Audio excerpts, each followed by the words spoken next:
Hello, everyone, and welcome to episode 95 of the All in Football Fantasy Premier League Show podcast. I'm your host, the self-proclaimed FPL guru, Alex Rex, and joining me today are my usual suspects of Scott Williams with a phenomenal pout. I love that, Scott. Well done, well done to start the podcast. And Barry Stokes. Scott, how are you today? Not bad, mate. Thank you. Good. Nice sip of tea there. Is that a nice? You got a brew ready for the podcast? Yeah, I got it when you get your dressing gown on and then brew, and then away we go, don't we? Yeah, Barry, you're not in a van or a service station today? Yeah, not very interesting. I'm hoping Scott hasn't just got his dressing gown on. He's got other attire on, but we'll move on from that. It's not that type of podcast. We will leave it to the Not yet. Depends how many listeners we lose.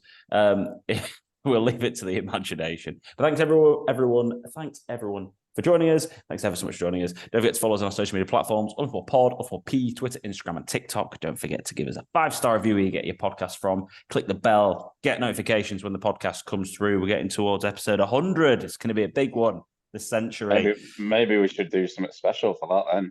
We probably should, shouldn't we, really? Maybe you two could host it again. That was like the most viewed one, was that? I think it probably up there. And don't forget to as well like the video on YouTube and subscribe to our YouTube channel. Right, let's get started because we have a big double game week this week. Bournemouth and Luton are doubling, so we're going to do a team focus on those guys today. We're going to look at other teams to potentially focus on if you are free hitting or aren't.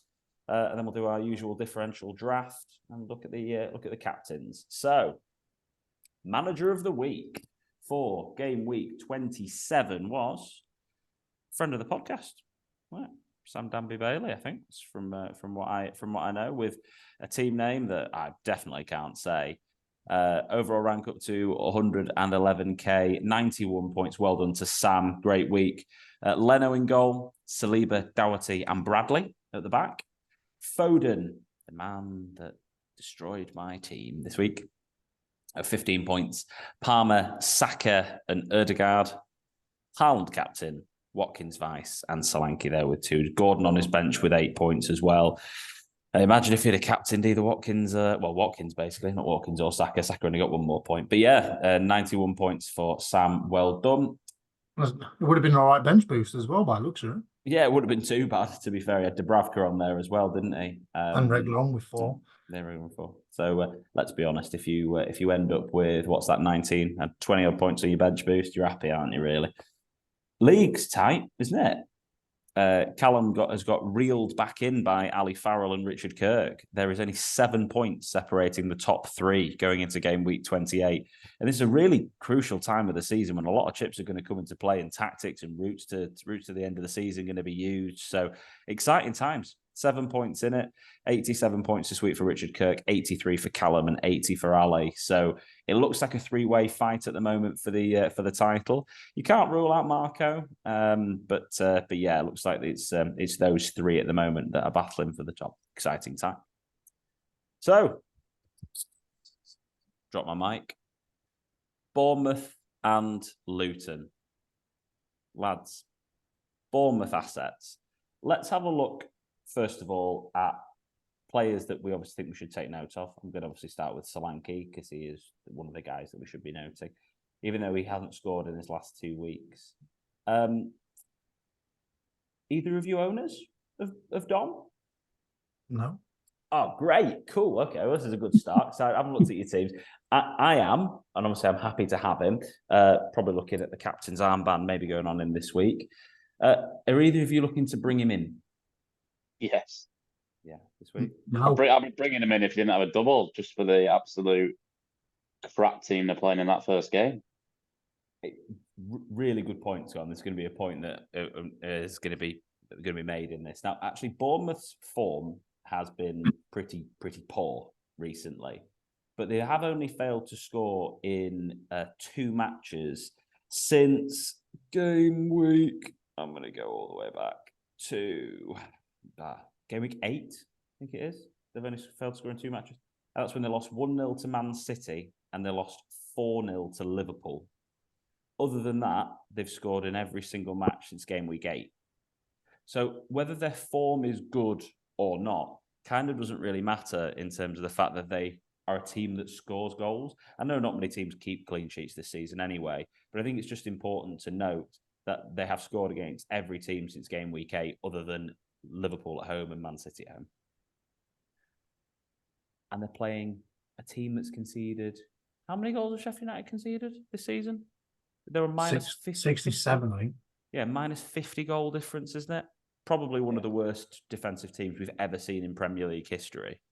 Well, I've already got, I think, the joint top of the team that's considered five or more in most Premier League games ever, and they've still got, how many games left?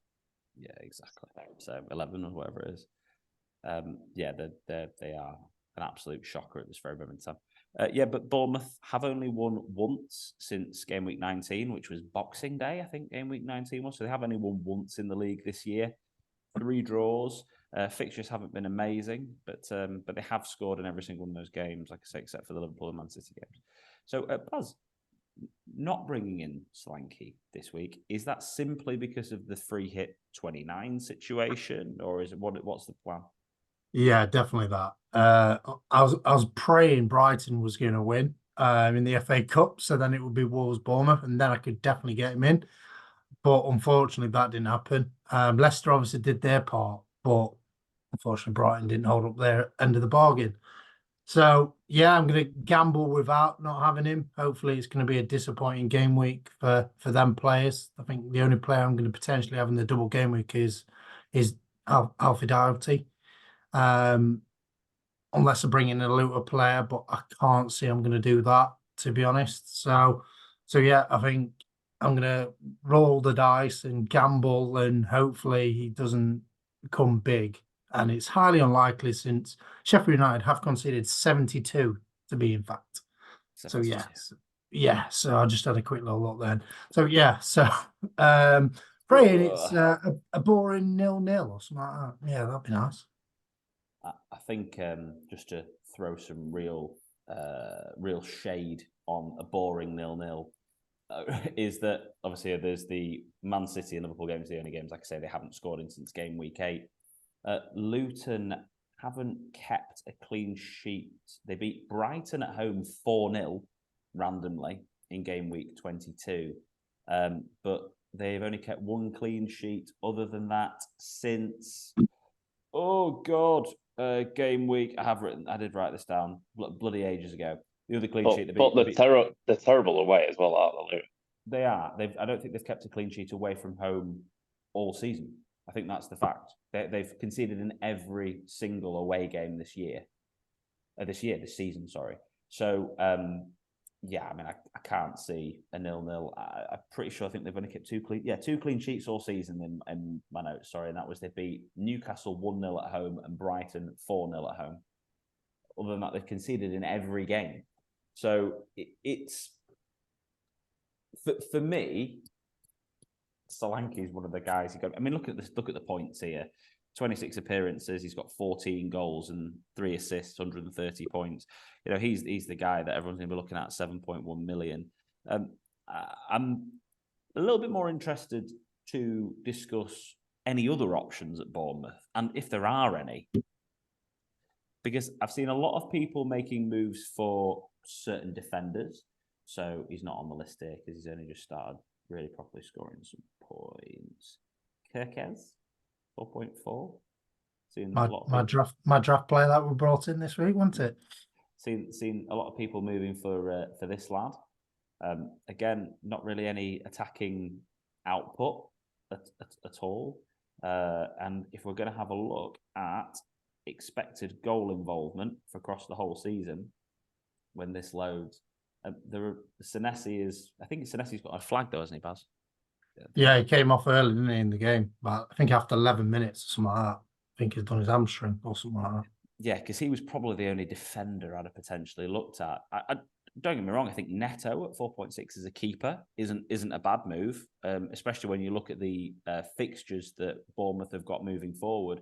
But other than that, it's maybe some midfield options, Tavernier, Christie, but it's probably someone like Kluivert who looks like the better option if you're going to be looking at another midfielder. Have you got any opinions on this, lads? Barry? Yeah, Oh, I mean, the first one that came to my mind was Cliver, but I feel like he's a bit of a rotation risk. I don't think I don't think he starts every game. The last 4 or 5, I think. Pardon? He started the last 4 or 5. So Was he? I know Yeah. he was in and out, very in and out before that. He was, yeah. So I don't know if someone's got an 16 injury. starts, 5 sub appearances before, total this season. It'd be the one attacking wise that I'd be looking at getting in. Like you say, I don't know if I'd be worried scrambling around too much for a double game week defender when we've said it many times this season. Not many teams keep clean sheets. I can see Luton nicking a goal maybe, but I'll be honest, watching that Sheffield United team last few games, I can't see how they're scoring. I really can't. Well, the other thing to point out is that Luton, and obviously we'll get to this statistic when we're looking at Luton, they have scored in every single game since game week 12 this season when they played Man United. I think lost 1-0. I think when you mentioned Neto there, I think a lot of people in a similar situation than me that have Matt Turner for Forest, who just isn't playing. Yeah. It's a good opportunity to swap that keeper out. We don't usually like doing it, but actually, not a bad spot to do it in, really. If you could spot, if you're going to be free hitting in 29. Yeah, exactly the point. If you're going to be free hitting in 29, someone like Neto, because if we look at the rest of the fixtures coming up here for Bournemouth, which is a nice suite of green, but Sheffield United at home, Luton at home. Let's say you're free hitting in 29.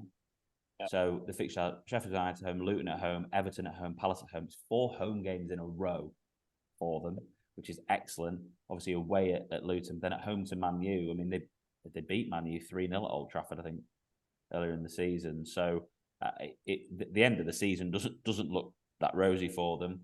But that Wolves game away as well will probably fall into either game weeks 34 or 37. If we have a look at the Ben Crellin statistics, it's more than likely to fall into game week 34. So actually, when you look at Bournemouth options, let's just say, for example, you've already wildcarded. And if you've already wildcarded, I'd be absolutely shocked if you're not free hitting in game week 29 if you've already wildcarded, because of the lack of fixtures in there and how many different changes you're going to have to make to your team. I mean, there'll be people out there that aren't, but there'll be a lot less people. If you've wildcarded already, you're almost nailed on free hitting in 29, I'd have thought. But yeah, if you've wildcarded already, someone from a Bournemouth perspective, a Neto to replace a Turner or Solanke, kind of, would be right up there on top of the list, I think. Should we look at Luton? Who's this player got on here? Is it Tavernier or Cliver? Cliver. They're the only Bournemouth players you'd probably be looking at is Cliver, and Tavernier, as we touched upon, but I'll probably be edging towards Cliver. He looks a bit more dangerous. 4.6 mil as well. And in terms of sort of XGI, looked pretty good last game. 0.56, obviously got a return. 0.69 against Forest at home. Obviously didn't play against Fulham. Minimal ones against Newcastle and City. But against the two teams, Forest and Burnley, seem to be quite dangerous. So as an option, I think Cliver, let's be honest, Scott's already taken a note of this 0.6% for the differential draft later. I'm taking a note of Baz calling out like he started the last 6. No, he hadn't. Well, he was injured in the Fulham game. Well, there we go. See, suspended, naughty boy. Something to keep an eye on. Yeah, I think he might have been injured. To be fair. So 21 appearances this season, 5 of them as a substitute, and 16 starts in 26 games they've played. So, slight rotation risk, but I think at the moment he seems relatively nailed on, which is good. Let's have a look at Luton, because, like I say, Luton have only failed to score they haven't failed to score in any game since game week 12, which was back in November. So they seem to be quite good going forward.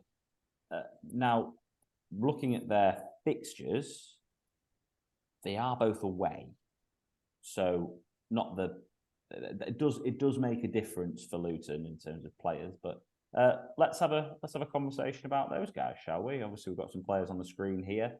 Who are you looking at from Luton, Baz? Because I assume this is the team you're more likely to buy from if you're not free hitting in 29. It is, but I probably won't be getting any of them in apart from I've only got Alpha Doughty. because I'm saving myself up to get Tony for obviously 29. So I'm probably going to save my transfer this week and then do Tony and someone else, or maybe even another person, take a -4, just so I can field at 11 or 10 because of Richarlison's bloody injury. So yeah, so that's obviously cost me massively on my planning. Regarding that, obviously Morris is in great form at the moment, and at 5.1%. If you've got money in the bank and you've still got Archer in your team, I think it's a no-brainer to upgrade to Morris or Semenyo at Bournemouth. So there's obviously another shout for a Bournemouth player.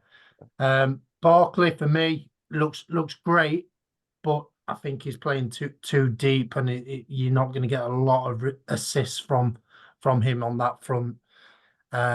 In my eyes, anyway. In these away fixtures, I think they're going to be more conservative on that front. I do like the look of Chong though. Chong's looking a box-to-box player and looking quite good as he had some good form at Birmingham. So I think he's potentially getting that, and he's had a good run of games under his belt as well. So yeah, I think he'd be a good potential shout. So, but apart from that, I think they're the only ones that I'd be looking at. Quite poor form recently in the last. They're not won since they beat Brighton 4-0, but they did draw 4-4 with Newcastle. Close game with Man United. I think the real disappointment is that loss at home to Sheffield United. I mean, that's an absolutely that's the result that's just got to really hurt. I mean, away 1-1 at Burnley when their goal probably shouldn't have been allowed, but they still played really well. Is fair enough result. But yeah, that loss at home, Sheffield United outstanding is the outlier, I think. It's so tough, those games, because they're all edgy, and even that Liverpool game, what they scored like really late on, like nearly all the goals from like the 7th, they're winning that game for ages, weren't they? So they're just getting edged, which might be their downfall coming into the season. But yeah, I would still say for me, Barkley, everything they do that looks dangerous in the game, Ross Barkley has something to do with it. I will say though, he's kind of doing that quarterback role a little bit more, so I have to agree with Baz. So he's kind of the assist maybe now, but it is worth a punt. I think if you're in that position where you are free hitting in 29, it might be worth it. Thing is, he plays in 29 anyway, and they're playing Forest. So yeah, like this is where Barkley's probably the player I'm going to bring in this week for maybe someone like Neto, who's injured for me. With the double game week, and then he plays Forest at home in 29, which I think is quite a good fixture. Yeah, I'll probably bench him for Spurs away, or I'm going to wildcard in 30 or 31. So it's okay. I'm bringing him in to then take him out again. He feels like the player that I want to bring in terms of midfielders. And when you look at the statistics over the season, he's got the highest expected goal involvement of all of the midfielders. Ogbene is sort of playing right wing back, left wing back, right wing back, left wing back. Or he came on from Bell, didn't he? So, yeah. So Doughty's sort of playing one side, Ogbene's playing the other. Doughty's a defender and Ogbene's a striker on the game, whereas like they're kind of playing like the same position. But that's what happens with promoted teams. You get outliers because FPL don't really know what we're talking about with promoted teams sometimes. But yeah, Doughty right up there, obviously the top defender in terms of output. 8 fantasy assists this season. He's their top assister. So he's obviously somebody that's worth paying attention to at 4.7.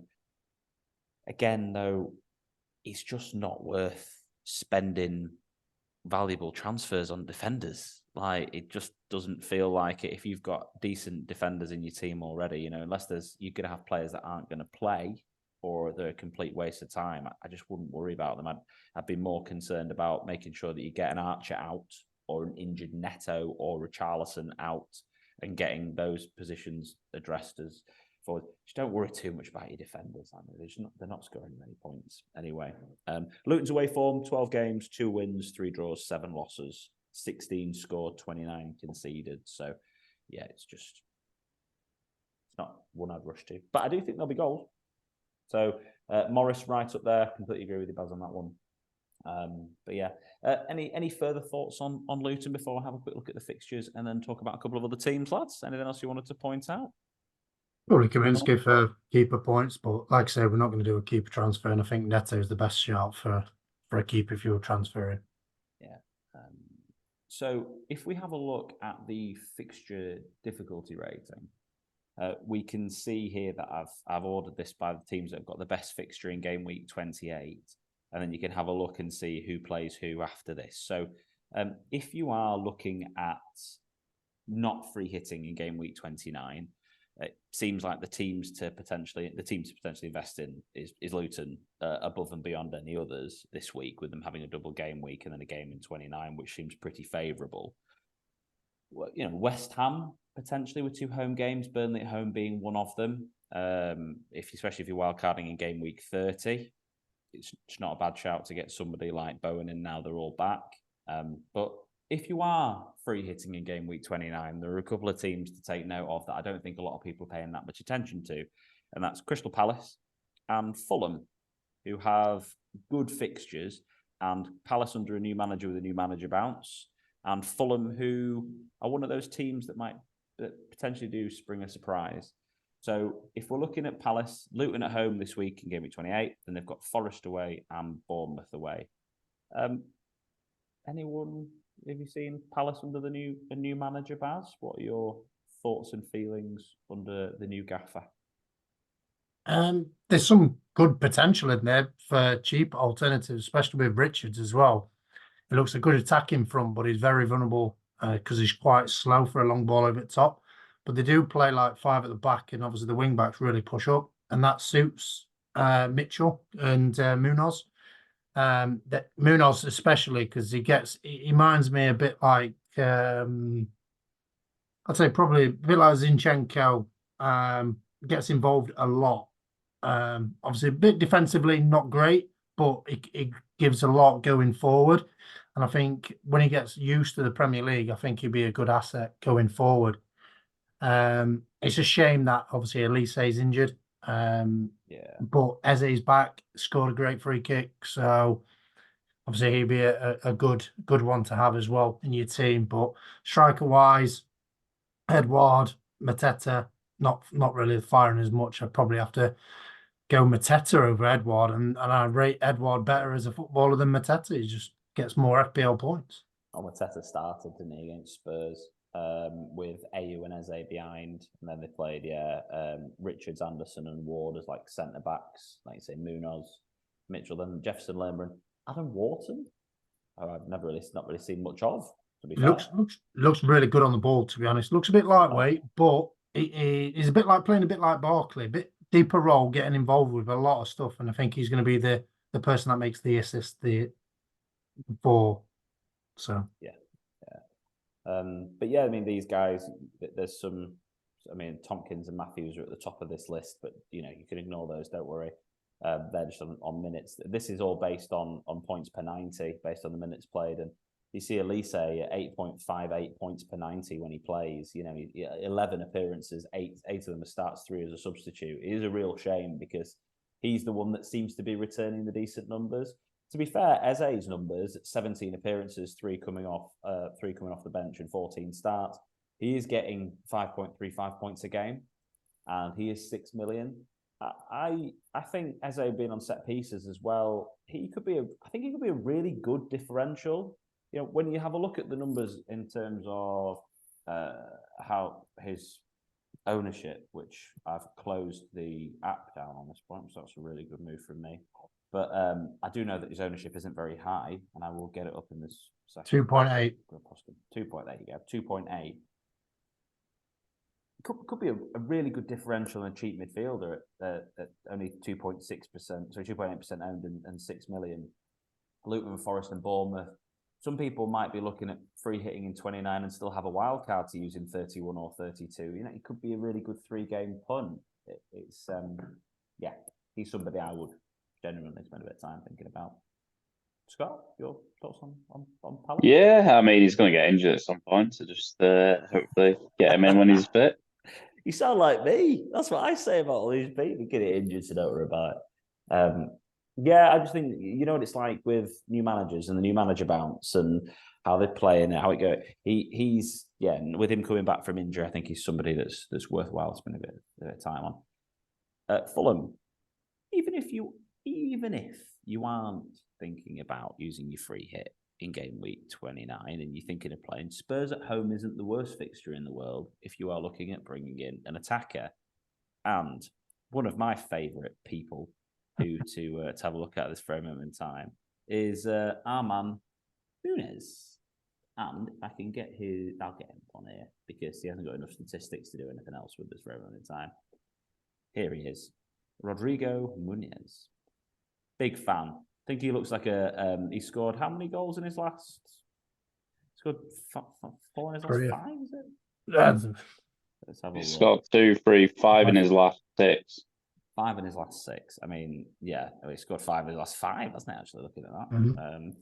I mean, what do you make? I've been really impressed.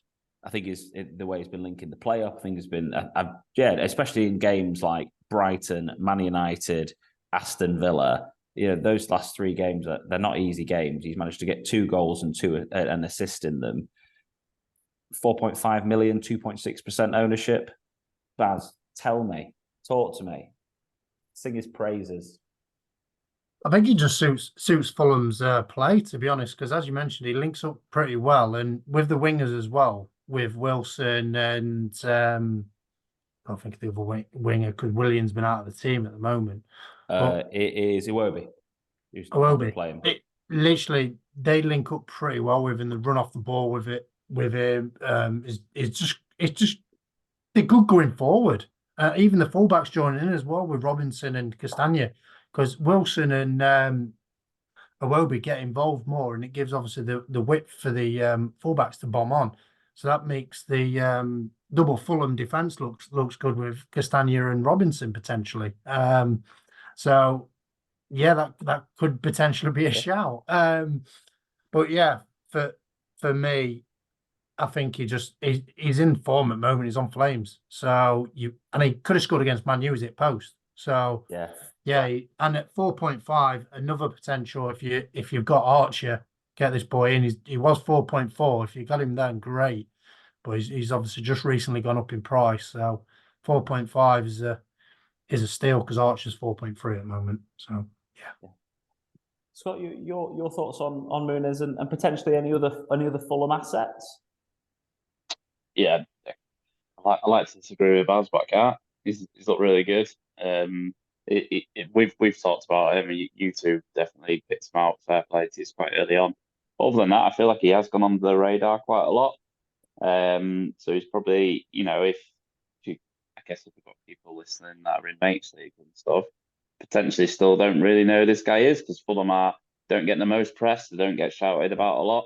So actually, it could be a great little shout to sneak in there and get some points.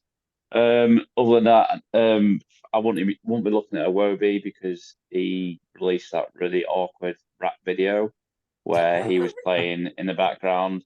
So I would actually say tell Iwobi if you've got him because that was a disgrace. Love it. But no, Robinson, my lad.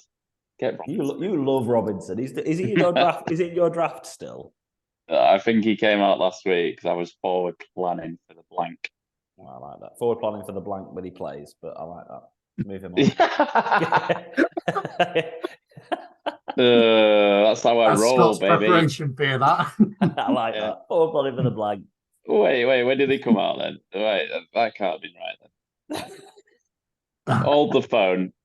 No, he came out the week before for Lewis Dunk, who scored 10 points.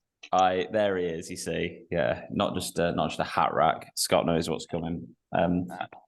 Let's just have a really quick chat again about the teams that play in 29 and a couple of other key points as well. Just to key questions, a couple of quick fire ones on here that everyone was interested in looking at. Talking about.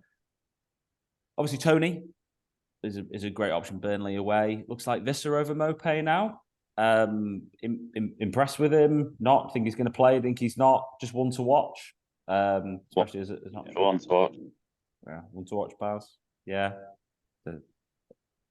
I think you're going to get Tony, so one to watch again.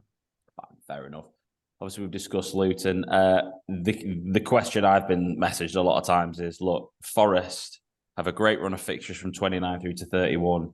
Is Baz going to buy Hudson-Odoi? Yeah.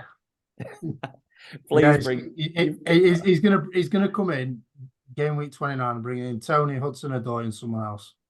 I love that. I love that you're going to put your money where your mouth is. I'm going to buy him. I love it. I think it's great. Some good fixtures. 2 home games. Palace and Fulham is great. Why not? After that as well, you're probably wild card in 31. I'd have thought, if not 30, aren't you?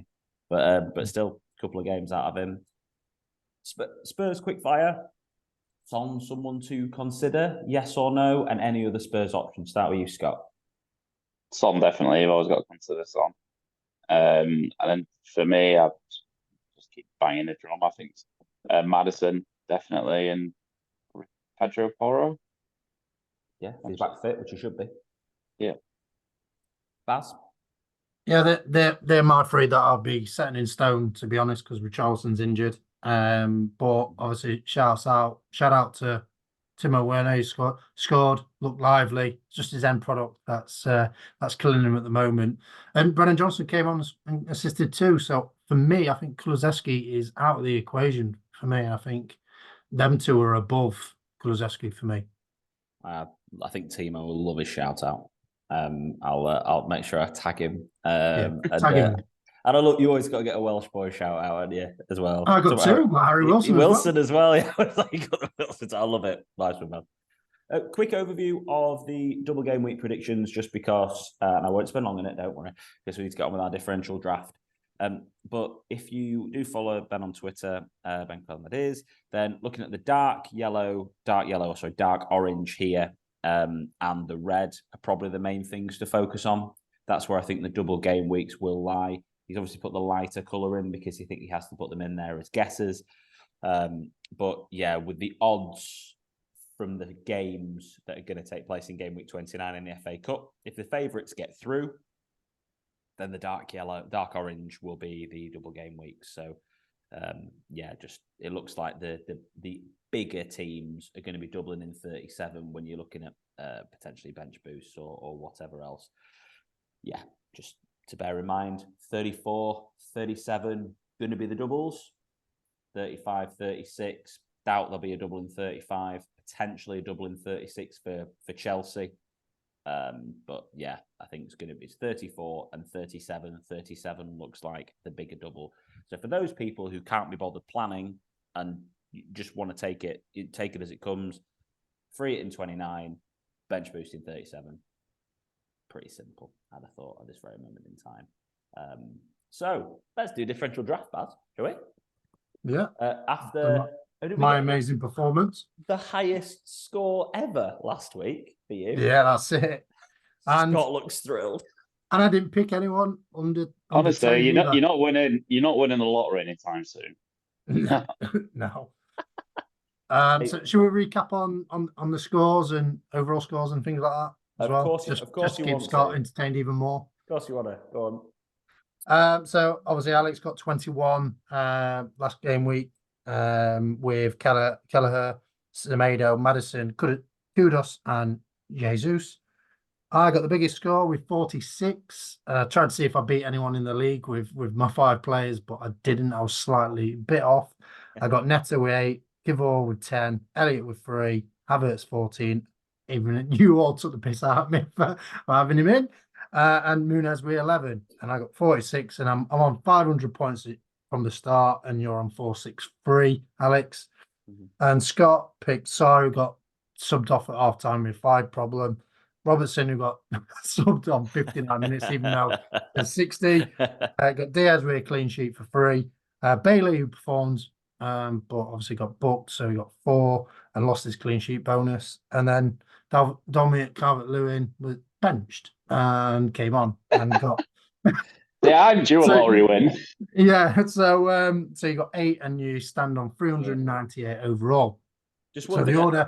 One thing I've got to throw in there, Baz, though, is the imagine if you hadn't picked Harvey Elliott. I know. I can't think who else was on my list, to be honest. Probably McAllister was on my list. I love that. No, great shout. I look the targeting the weakest team in the league, which you did with Havertz and Kivior, worked really, really well at the end of the day. Can't blame you for that. I think it's a great move. And straight away I was like, right, who are Sheffield United playing this week? Anyway, yes, And So yeah, so Scott gets first pick, then Alex, then me last. Okay, Justin Kluivert. love that. I'm going to go for Carlton Morris, 7.1%. I'm going to pick my keeper early doors. I'm going for Kaminsky. Oh, you both gone for your unders straight away. I'm going to go for Neto for my keeper. I'm just staying on Bournemouth. I'm not even moving to the team. I We love only that have 3 players from Bournemouth. You've not even looked at anybody else yet. No. I will go for. I'll go for Barkley at 2.3%. I'm going for the man that we talked about, defender for Bournemouth, Kirkes, at 0.4.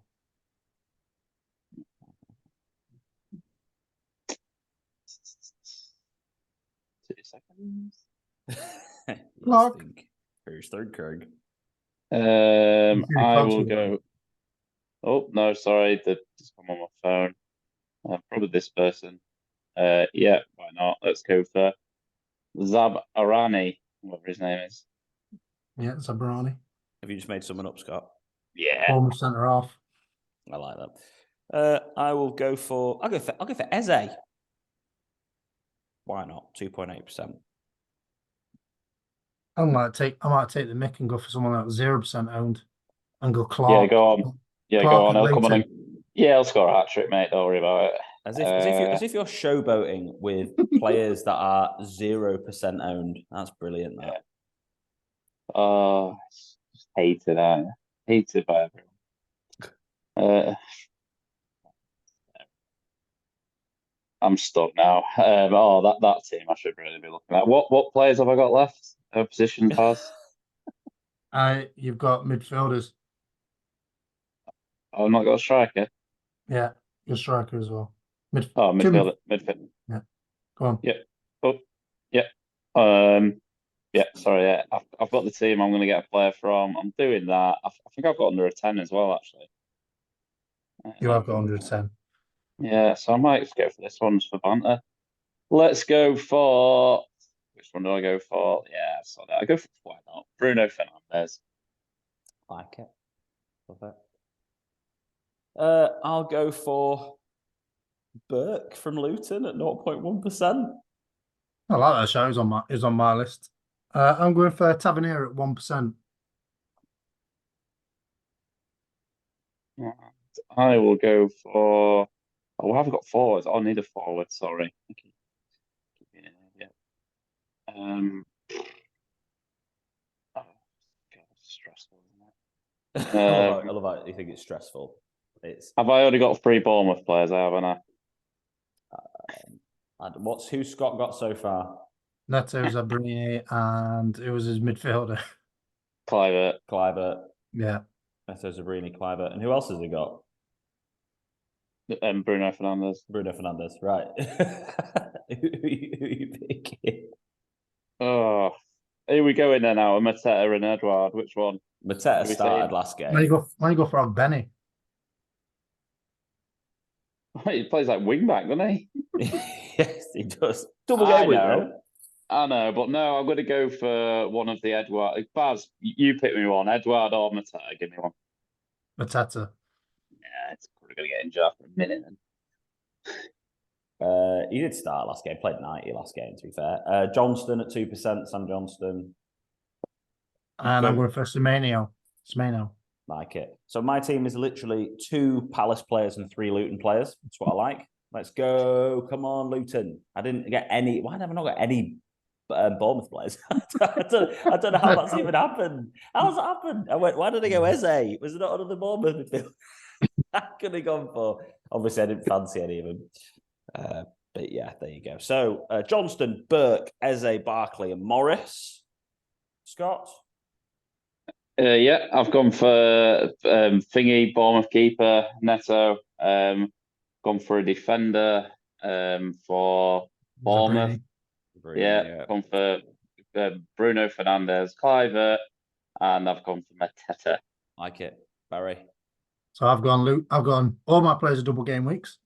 So I've gone Kaminsky in goal, Kirkeres, Tavernier, there's my 0% owned Clark, and my forward Semenyo. The only player that's over 1%.